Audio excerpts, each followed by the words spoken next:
958 centimeters in feet? First of all, we need to know the value of 1 centimeter in feet.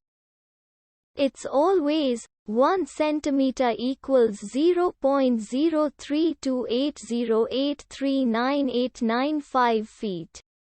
Now we have to multiply 0.03280839895 by 958.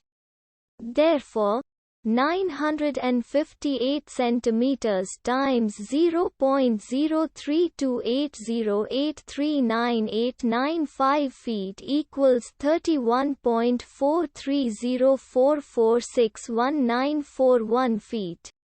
So, in other words, 958 centimeters equals 31.43044619141 feet.